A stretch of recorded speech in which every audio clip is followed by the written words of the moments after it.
오늘의 말씀은 출애굽기 22장 말씀. 출애굽기 22장 16절부터 31절까지 말씀입니다. 출애굽기 22장 16절부터 31절까지 말씀. 다 같이 한 목소리로 합독하도록 하겠습니다.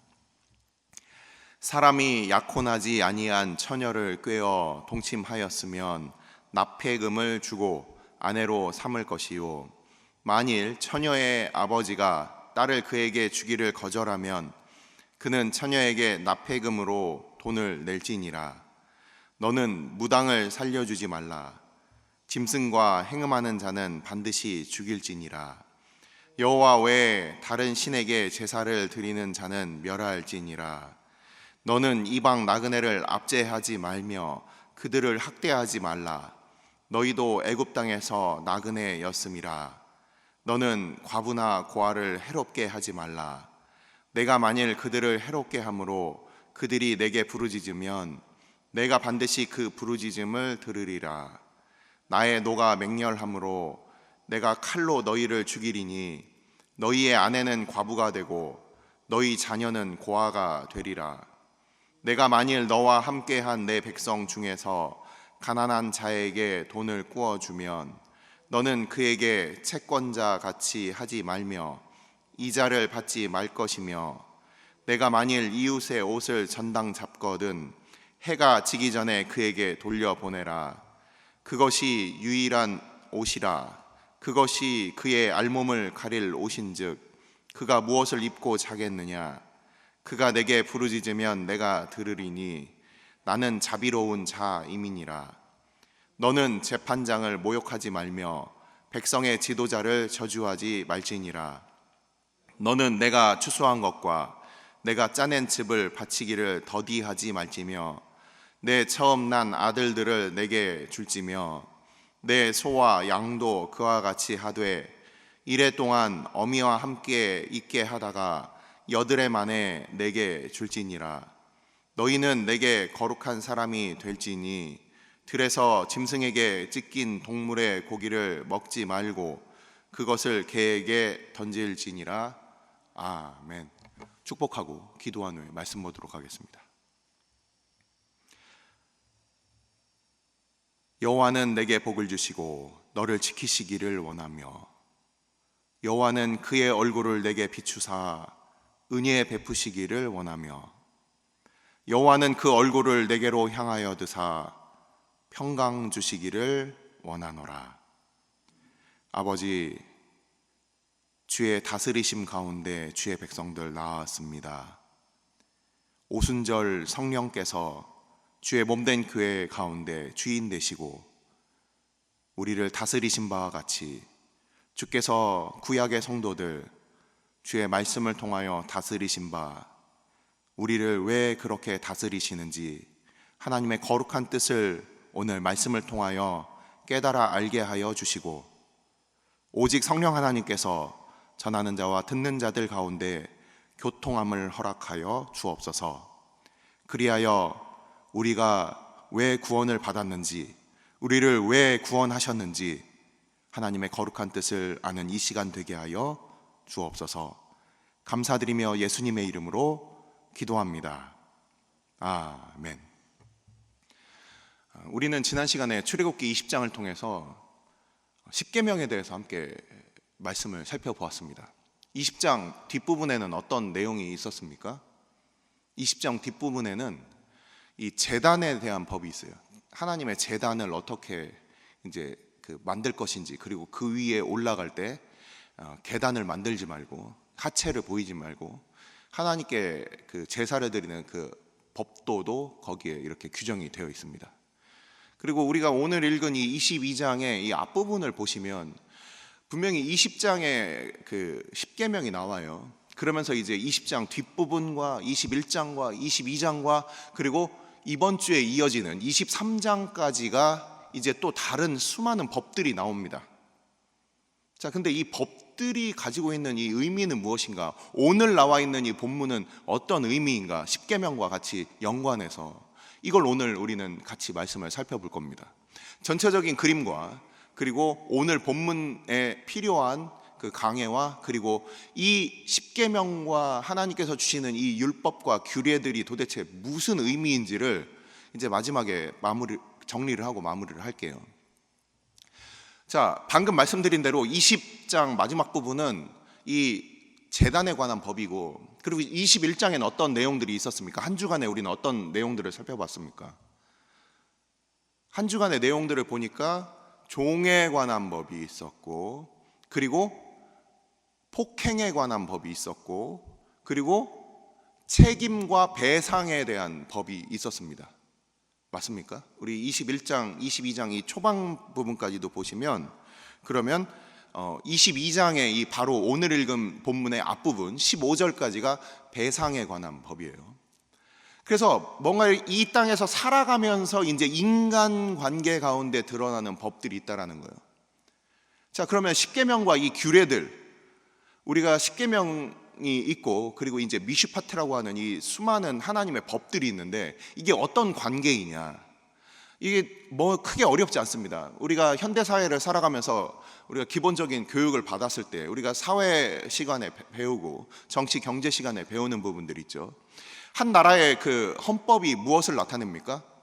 헌법이 무엇을 나타냅니까? 그 국가의 정체성을 나타내는 겁니다. 국가의 정체성이 헌법 안에 담겨져 있는 거예요. 우리나라의 그 국가의 정체성이 바로 이 헌법에 담겨져 있는 거예요. 근데 헌법은 굉장히 추상적이고 형이상학적인 내용들이 많이 있습니다. 국가의 어떤 큰 기틀이고 뼈대와 같지만 세부적인 내용을 다루진 않아요. 그래서 우리는 헌법 밑에 어떤 법률들을 주죠? 헌법 밑에 법률이라는 걸 두고, 그리고 그 밑에 하위 법령들이 존재를 합니다.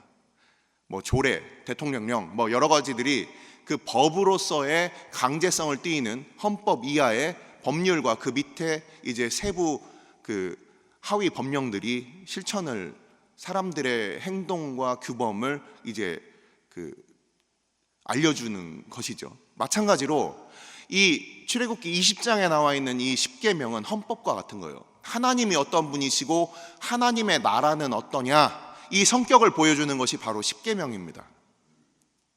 그래서 이 십계명으로부터 파생된 다른 법률들이 오늘 읽은 이 22장의 16절부터 31절을 포함한 20장 뒷부분, 그리고 21장, 22장, 23장까지 이어지는 것이 바로 하위 법령이라고 이렇게 생각하시면 됩니다. 그래서 20장에는 헌법이 나타나 있고 십계명이라는 헌법이 있고, 그 밑에 지금 우리가 배워나가는 것이 바로 하위 법령들을 배우는 것이다. 자, 근데 오늘 읽은 이 말씀을 보니까 좀 그 모르는 단어들이 아마 등장을 하실 거예요. 어떤 게 있습니까? 뭐 그 혹시 모르실 분들을 위해서 제가 이제 단어 설명을 좀 드리겠습니다. 16절에 보면 납폐금이라고 있어요. 납폐금. 이게 빙패라고도 하고 이 뭐 빅물이라고 하는 거죠. 그러니까 이 결혼하는 남자가 여자 측에다 주는 것을 우리가 그 납폐금 또는 빙패 또는 빅물이라고 얘기를 하는 거예요. 장인 댁에 보내기 때문에 장인 빙자를 써서 빅물이라고 씁니다. 이게 바로 그 납폐금이라는 거예요. 그래서 우리가 보통 얘기하는 뭐 그 여자 측에서 갖고 오는 것과 남자 측에서 주는 게 이제 단어가 다른데, 성경에서는 정확하게 얘기를 하고 있습니다. 납폐금을 얘기를 하고 있어요. 이 납폐금이라는 단어는 그래서 신부의 값을 치르는 바로 그 돈을 납폐금이라고 합니다. 그리고 이 뒷부분에 28절을 한번 보십시오. 28절을 보시면 재판장이라고 나와 있습니다. 재판장이라고 나와 있습니까? 8절 말씀도 한번 보십시오. 8절 말씀도 같이 보시면 8절 말씀에 거기도 재판장이라는 단어가 나오죠. 예. 근데 이 재판장이라는 것에 각주가 달려 있을 겁니다. 이 각주가 뭐라고 달려 있습니까? 하나님이라고 되어 있습니다. 맞습니까? 이 원어 성경을 찾아보니까 이 재판장이라는 단어에 엘로힘이라고 해서 하나님의 이름이 나와 있어요. 마찬가지로 오늘 읽은 이 본문에 있어서 8절과 마찬가지로 이 28절을 보시면은 재판장을, 원래는 이 원어 성경에는 하나님이라고 되어 있는데, 그것을 하나님의 권위를 가지고서 백성들을 심판하는 자리에 있고 백성들을 판단해 주는 자리에 있는, 이게 당시에 왕이 했던 일이에요. 근데 이스라엘에 왕이 없었기 때문에 이 재판장들을, 따로 그 기능을 하는 사람들을 세운 겁니다. 이 재판장은 그래서 신적 권위를 가지고 하나님의 말씀, 헌법, 십계명의 근거에서, 법률을 세운 것에 근거해서 재판을 하는 거예요. 그래서 이 재판장을 모독하는 것은 이게 하나님을 모독하는 것이다. 우리가 지난 시간에 같이 살펴보았듯이 모세와 이드로가 함께 그 백성의 재판장들을 세우는 장면들을 우리는 보았습니다. 그래서 우리는 교회에 세워진 이 리더십들이 그냥 아무 생각 없이 일을 해서도 안 되고, 그리고 아무 생각 없이 그들을 멸시하거나 무시해서도 안 된다는 거예요. 교회에 세워진 이 리더십들은 늘상 하나님의 말씀을 내가 잘 알아야 되겠죠. 교회 리더십으로 세워졌으면 내가 지금까지 사회생활했던 걸로 그냥 그걸로 해서는 안 되겠죠. 하나님의 법에 대한 그 말씀을 분명히 알아야 됩니다. 그래서 우리 당회가 구성이 되고, 당회장으로 왜 담임 목사님이 있느냐, 여러 당회원들이 여러 의견들을 냈을 때 이게 하나님의 말씀에 부합하냐 그렇지 않느냐를, 그걸 판단해 주기 위해서 그 담임 목사가 있는 거예요. 그래서 목사들은 말씀에 있어서 아주 정통해야 되고 말씀을 정말 제대로 알아야 됩니다. 그래서 당회에서 결정되는 모든 일들이 이게 하나님의 말씀에서 어긋나냐 그렇지 않느냐를, 그걸 최종적으로 마치 대통령이 거부권을 행사하는 것처럼, 이게 말씀에서 맞지 않는다 그러면은 반려할 수가 있는 거예요. 이게 당회가 구성되는 그런 요건들입니다. 마찬가지로 이 재판장이라는 것은 하나님의 말씀을 우선 잘 알아야 돼요. 그래야 바르게 재판할 수 있겠죠. 우리가 그 예전에 어렵던 그 사법고시나 이런 부분들을 왜 그렇게 막 수년간 준비를 할까요? 법에 대해서 딸딸 외워야 되고요. 그 법이 어떤 의미를 가지고 있는지를 그들이 뭐 학교를 다니면서도 배웠겠지만, 그 시험을 볼 때 정확하게 그것을 판단하고, 그리고서 예전에 그렇게 그 법관이 되는 그런 시험들을 봤습니다. 마찬가지로 내가 법에 대해서 무지한데 어떻게 그 법을 적용하고 그 법에 대해서 내가 알고 그것을 인용할 수가 있겠습니까? 그렇기 때문에 교회에서 리더십으로 세워진 사람들은 분명히 알아야 될 것은 하나님의 말씀을 바로 알아야 되는 거예요. 근데 요즘은 어떻습니까? 어떤 교회가 크게 마케팅에 성공했다더라, 어떤 교회가 어떻게 해서 성공했다더라, 이런 식으로 나가는 거예요. 하나님의 말씀에 대해서 무지하니까. 굉장히 통탄할 노릇이 아닐 수 없습니다. 우리가 그래서 이 재판장이 하나님과 그 동급으로 이 말씀에서는 쓰여져 있는 거예요. 말씀을 분명히 알아야 된다. 그것을 알아야 백성들을 잘 다스릴 수가 있다. 자, 이렇게 나와 있는 이 말씀들인데, 이 16절부터 31절까지의 말씀은 어떤 내용들이냐, 이게 사람들 사이에 일어나는 수많은 도덕법들이 이제 이 안에 담겨져 있습니다. 방금 말씀드린 바와 같이 우리가 같이 말씀을 읽었죠. 어떤 한 남자가 처녀에 대해서 그에게 이렇게 그 홀리는 거죠. 말로 막 이렇게 구슬려서. 그래서 그 처녀를 그 남자가 이렇게 동침을 했는데, 근데 결혼을 안 한다, 무책임하다. 그랬을 때 어떻게 해야 되느냐, 이런 아주 너무나도 그냥 개인적인 일일 것 같은데, 근데 하나님의 말씀에 이게 담겨져 있다는 거예요. 우리의 일상에서 일어나는 수많은 일들이 있어요. 오해하고 미워하고 다투고, 이 모든 것들을 하나님께서는 인간사에 있어서의 다툼과 해결의 그 기준을, 아까 말씀드렸듯이 종에 대한 부분, 그리고 폭행, 부모에 대해서 욕하는 부분, 그리고 뭐 다른 사람들에서 때리는 부분, 때려서 그가 죽는 부분, 또는 나아서 일어나는 부분, 그 짐승들이 다른 사람들을 받는 부분, 그리고 짐승이 구덩이에 빠진 부분, 뭐 이런 너무나도 시시콜콜한 일들처럼 보이는데, 하나님의 일이라면 뭔가 큰 걸 얘기할 것 같은데, 그렇지 않고 인간사에 일어나는 수많은 일들에 대해서 지금 보면은 이 헌법 이하 헌법 이후에 나오는 이 하나님의 법령에 이게 다루고 있다라는 거예요. 이런 법들이 이렇게 소상하게 이렇게 담겨져 있는 이것을 바탕으로 오늘날 헌법도 법률도 이게 다 나오게 되는 겁니다.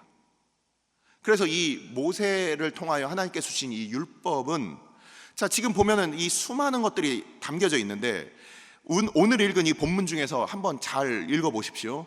하나님과 또 관계되어 있는 법들이 중간중간에 숨겨져 있다라는 거예요.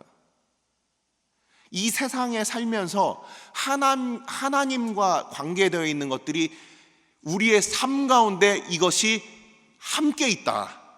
자, 한번 보십시오. 눈으로 한번 보세요. 18절 말씀이요, 20절 말씀이요, 23절과 24절 말씀이요, 27절부터 31절까지의 말씀이 하나님과 같이 연관되어 있는 이 세상에 우리가 살아가는 그 법칙들 가운데 있다라는 거예요. 18절, 너는 무당을 살려주지 말라. 20절, 여호와 외에 다른 신에게 제사를 드리는 자는 멸할지니라. 23절, 내가 만일 그들을 해롭게 함으로 그들이 내게 부르짖으면 내가 반드시 그 부르짖음을 들으리라. 나의 노가 맹렬함으로 내가 칼로 너희를 죽이리니 너희의 아내는 과부가 되고 너희 자녀는 고아가 되리라. 27절, 내가 들으리니. 28절, 재판장, 아까 엘로힘이라고 했습니다, 하나님. 29절이요, 내 처음 난 아들들을 내게 줄지며. 30절이요, 내게 줄지니라. 소와 양에 대한 법입니다. 31절, 내게 거룩한 사람이 될지니. 어떻습니까? 이 세상 살아가면서 수많은 일이에요. 우리 지금 요즘 우리가 이 세상을 살아간다면 마트에 가는 일, 마트에 가서 우리가 사람들을 만나는 일, 동네 미장원을 가서 미용원 아주머니를 만나는 일, 굉장히 그냥 일상적인 삶 가운데 이게 하나님과 관련이 있다라는 거예요. 하나님과 관련된 법이 멀리 있는 십계명으로, 헌법으로만 나타나는 게 아니라 그리스도인으로, 하나님의 백성으로 살아가면서 이 땅 가운데 살아가는 수많은 그런 관계들 가운데서 뭔가 하나님과 관계되는 것들이 있다라는 거예요. 우리는 교회 예배당을 떠나면은, 그러면은 뭔가 그냥 이젠 내 맘대로 살다가 다시 일주일 후에 다시 주일날 교회에 와서 이제는 그냥 하나님 말씀 또 다시 한번 듣고 내가 일주일 동안 지었던 죄를 회개하고 다시 또 나가서 내 맘대로 살고, 이런 게 아니라 이 모든 하나님의 이 헌법과 같은 이 십계명과, 그리고 하나님께서 주신 우리 이 율례, 규례, 이런 미슈파트들이 다 우리의 일상들과 같이 관련이 있다라는 겁니다. 이게 무슨 소리냐? 이제 말씀을 마무리를 합니다. 하나님께서 우리에게 주신 이 십계명과 이 계명들은 하나님의 성품을 우선 드러내는 거예요. 하나님의 나라가 어떠한 나라이고 그 나라의 왕이신 하나님이 어떠한 분이신지를, 그걸 드러내는 것이 십계명이고, 그리고 그 십계명을 따라서 살아가는 그 백성들도 어떻게 살 것인가를 규정하고 있다는 거예요. 우리는 자유민주주의 사회에서 살고 있어요. 그렇기 때문에 이 국가가 그것의 정체성을 헌법에 드러내고 있습니다. 모든 이 주권은 국민에게서 나온다. 우리가 헌법 제1조 1항을 보면 그렇게 나와 있어요. 자, 그러면은 우리들도 그 나라에 속한 국민들도 그 자유민주적인 어떤 그 국민들로 살아가는 거예요. 이 국가의 정체성이 국민들에게 고스란히 그 정체성에 영향을 미치는 겁니다. 마찬가지로 하나님 따로, 하나님의 백성 따로 사는 것이 아니라 하나님의 그 나라의 그 정체성이 우리의 정체성이 되는 거예요. 우리가 더 이상 죄의 노예가 아니지만 하나님 말고 다른 것을 우리가 섬기지 않는 거예요. 자, 그래서 여기에 아주 강렬한 표현들이 그 성경에 나와 있는데 19절 말씀 한번 보십시오. 짐승과 행음하는 자는 반드시 죽일지니라, 이렇게 돼 있어요. 원어 성경을 보니까 이렇게 돼 있습니다. 죽이고 죽여라. 이중 강조예요. 이중 표현으로 해서 강조, 아주 심한 강조를 해놓는 거예요. 한번 용서해 줄 수도 있지, 그런 게 아니라 이건 반드시 죽여라, 반드시 없애라. 무당으로, 그렇게 여기 보면은 이 무당이라는 게 여성 표현인데, 당시에 이방신들을 섬기면서 이 여성 무당들에 대해서 완전히 그냥 살려두지 말아라, 다 죽여버려라. 그리고 이 뒷부분에 보면은 이 하렘이라는 단어가 나옵니다. 우리 예전에 제가 한번 설명을 드렸죠. 이 하람이라는 거, 하렘이라는 것은 완전히 멸절해 버리는 거예요. 조금의 싹도 남겨두지 않고 완전히 진멸해 버리는 거예요. 이런 죄악들을 완전히 진멸해 버려라. 왜 그러느냐?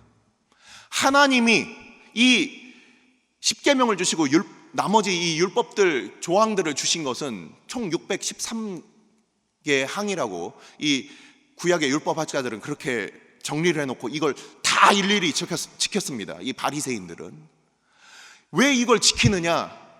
예수님 당시에 그런 이 율법을 지키는 사람들은 있었지만 오늘날도 우리가 율법을 지켜야지만 그 이유를 모르고 지키는 사람들이 있다는 거예요. 근데 그 이유가 무엇입니까? 오늘 우리는 이 말씀을 통해서 이 맨 마지막 절에 뭐라고 되어 있습니까? 너희는 내게 거룩한 사람이 될지니 들에서 짐승에게 찢긴 동물의 고기를 먹지 말고 그것을 개에게 던질지니라. 왜 우리는 눈에 보이는 어떤 이득, 들에서 짐승에게 찢긴 동물 고기가 있으면 그거 이거 뭐 요즘 말로 젊은 사람들 아싸 득템 이러면서 그냥 가져다가 끓여 먹고 뭐 삶아 먹고 이러면 좋겠지만 왜 하나님께서는 그런 잘못된 이득까지도 우리한테 이득이 되는 것처럼 보이는데 왜 그것을 금지시키느냐? 그것은 구별된 삶을 위해서 그렇다는 거예요.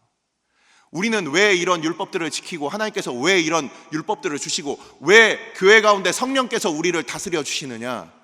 이 세상, 죄악된 세상 가운데 살아가는 다른 사람들과 뭔가 구별된다는 거예요. 그냥 단순히 겉에 이미지 메이킹해서 그래서 뭔가 좋아 보이는 척하고 그런 정치인들처럼 그런 게 아니라 정말 하나님의 백성들은 구별된 삶을 살아야 된다는 거예요. 그게 바로 거룩이라는 뜻입니다. 거룩의 뜻이 죄와 분리가 됐다, 하나님의 영광을 위한 것이다. 이전에도 설명을 드렸습니다. 하나님의 뜻은 우리를 하나님과 같이, 하나님처럼, 우리도 하나님의 헌법이 있고 법률이 있고 그 법률의 다스리심을 받는 이 백성들도 하나님과 같이 그렇게 거룩하게 되기를 위한 이 목적을 위해서 이 십계명과 이 기타 계명들을 우리에게 주셔서 우린 이번 한 주 동안 계속 살펴볼 거예요. 자, 그리고 이 하나님께 그럼 어떻게 또 나아가서 우리가 거룩하게 되느냐?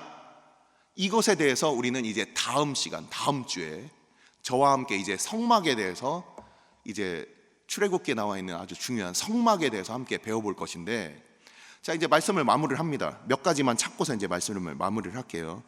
자, 레위기 11장 직접 찾으셔도 좋고요. 제가 찾아서 읽어드리겠습니다. 레위기 11장 45절 말씀, 베드로전서 말씀도 같이 제가 읽을 테니까 한번 어떤 공통점이 있는지 한번 잘 읽어보시면서 들으시면서 한번 생각해 보시면 감사하겠습니다. 레위기 11장 45절 말씀입니다. 나는 너희의 하나님이 되려고 너희를 애굽 땅에서 인도하여 낸 여호와라. 내가 거룩하니 너희도 거룩할지어다.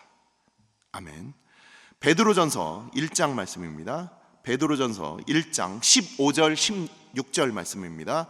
베드로전서 1장 15절 16절 말씀입니다. 제가 읽어드릴게요. 오직 너희를 부르신 거룩한 이처럼 너희도 모든 행실에 거룩한 자가 되라. 기록되었으되 내가 거룩하니 너희도 거룩할지어다 하셨느니라. 아멘. 한 번만 더 읽겠습니다. 데살로니가전서 4장 3절부터 7절 말씀입니다. 데살로니가전서 4장 3절부터 7절 말씀이에요. 하나님의 뜻은 이것이니 너희의 거룩함이라. 곧 음란을 버리고 각각 거룩함과 존귀함으로 자기의 아내 대할 줄을 알고 하나님을 모르는 이방인과 같이 세욕을 따르지 말고 이 일의 분수를 넘어서 형제를 해하지 말라. 이는 우리가 너희에게 미리 말하고 증언한 것과 같이 이 모든 일에 주께서 신원하여 주심이라. 하나님이 우리를 부르심은 부정하게 하심이 아니요 거룩하게 하심이니. 아멘.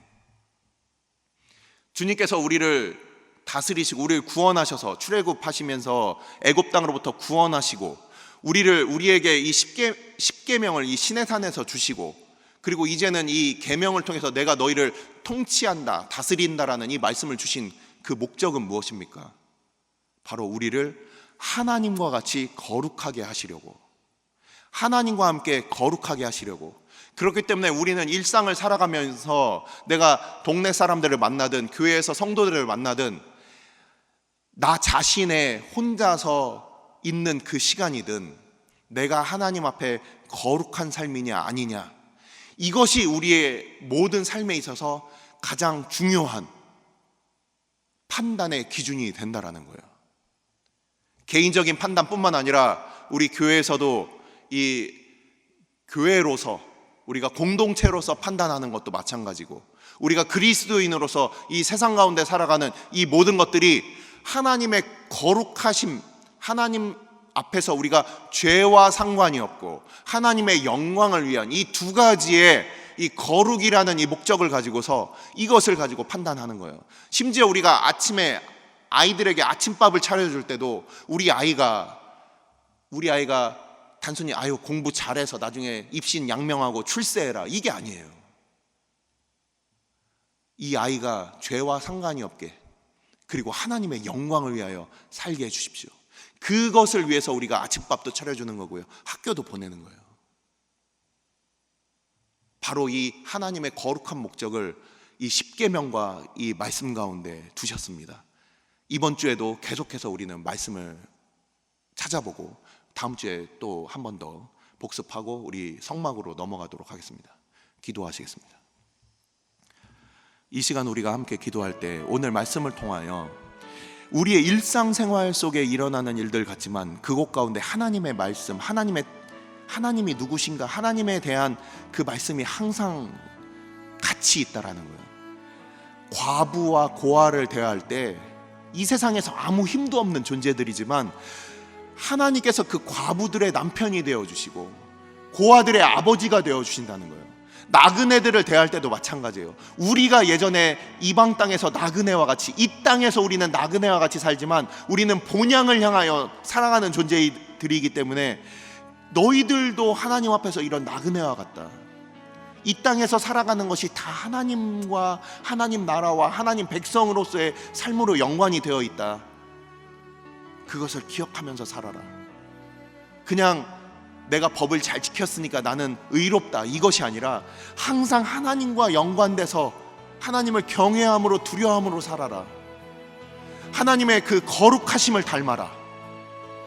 오늘 우리는 이 말씀을 통하여 우리의 삶에 있어서 그냥 교회에서의 삶과 우리의 일상에서의 삶이 혹시 분리되어 있진 않은지, 우리 자신이 혼자 있을 때와 사람들 앞에 보이는 모습이 혹시 다른 모습으로 이율배반적이지는 않은지, 우리가 우리의 모습을 돌아보면서 주님, 내가 혼자 있을 때나 다른 사람들과 함께 있을 때나 내가 교회 안에 있을 때나 밖에 있을 때나 하나님의 백성으로서 주의 거룩하심을 담게 하여 주옵소서. 거룩하신 하나님의 그 뜻이 우리의 삶 가운데 거룩함으로 드러나게 하여 주옵소서.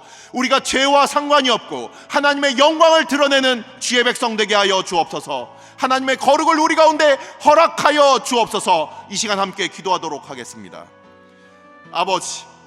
아버지께서 주의 백성들 오늘도 불러주시고 애굽 땅에서부터 주님께서 출애굽시켜 주시고 주님께서 신의 산 가운데 주의 백성들 가운데 아버지께서 함께하여 주시며 주님께서 저들 가운데 십계명과 또 다른 계명들을 우리에게 허락하여 주심을 감사를 드립니다. 아버지, 주님께서 우리의 왕이 되어주시고 주님께서 우리를 다스려 주시기 위하여 주님께서 주의 백성들 가운데 십계명과 모든 율례들을 허락하여 주신 바와 같이 아버지, 오늘날 주의 몸된 교회 가운데 오늘도 주님께서 우리에게 계명을 허락하여 주시고 서로 사랑하며 하나님을 사랑하며 이웃을 사랑하는 그 계명을 허락하여 주시고 아버지, 오늘도 주의 계명을 쫓아 우리가 성령의 다스리심을 받게 하여 주심을 감사를 드립니다. 아버지, 주의 몸된 교회 가운데 함께하여 주옵소서. 주의 백성들 가운데 오늘도 말씀을 허락하여 주옵소서. 주의 백성들 한 사람 한 사람 그 마음 가운데 주의 말씀, 주의 다스리심, 주의 통치를 허락하여 주셔서 아버지, 우리가 혼자 있을 때나 사람들 앞에 설 때나 아버지, 우리가 교회 안에 있을 때나 세상 가운데 살아갈 때나 하나님의 백성으로 살게 하여 주시고 우리가 천국의 시민으로 살게 하여 주옵소서. 이 땅 가운데 우리를 두신 하나님의 거룩한 뜻을 쫓아 헤아려 살게 하여 주시고, 아버지께서 우리를 친히 인도하여 주옵소서. 주의 백성들을 주님께서 이끄시고 인도하여 주옵소서. 하나님의 말씀을 우리로 깨달아 알게 하여 주시고, 아버지께서 모든 것들 친히 다스려 주시며 인도하여 주옵소서. 하나님의 백성들을 주님께서 기억하여 주시고, 아버지께서 주의 몸된 교회가 오늘도 아버지 주님 앞에 거룩함을, 아버지 주님께서 내가 거룩하니 너희도 거룩하라 말씀하신 바와 같이 아버지 거룩함이 곧 우리의 아버지 목적이 되게 하여 주시고, 아버지 우리가 거룩한 주의 백성으로, 거룩한 주의 교회로, 거룩한 주의 몸된 교회로 살게 하여 주옵소서. 오늘 주일은 특별히 오늘 주일 예배와 주일 사역을 위해 기도하는 날입니다. 이 시간 기도하실 때 오늘 예배가 하나님 기뻐하시며 하나님의 임재가 있는 예배가 되게 해달라고, 오늘 강단을 살려주시고 말씀 전하시는 목사님 위에 성령으로 기름 부어달라고, 교회 모든 부서와 섬기시는 일꾼들이 먼저 큰 은혜 누리게 해달라고, 계속해서 담임 목사님을 위해 기도해 주시고 함께 동역하시는 장로님들과 교역자들이 사랑으로 하나 되어 온 교회가 성령으로 충만한 가운데 부흥의 역사를 이루게 해달라고, 주일 예배와 사역을 위해 합심으로 기도하신 후에 자유롭게 기도하시면 되겠습니다. 이 시간 기도하실 때 먼저 저를 따라해 주시기 바랍니다. 주여 은혜를 베풀어 주옵소서. 주여 은혜를 베풀어 주옵소서. 다 같이 합심으로 기도하시겠습니다.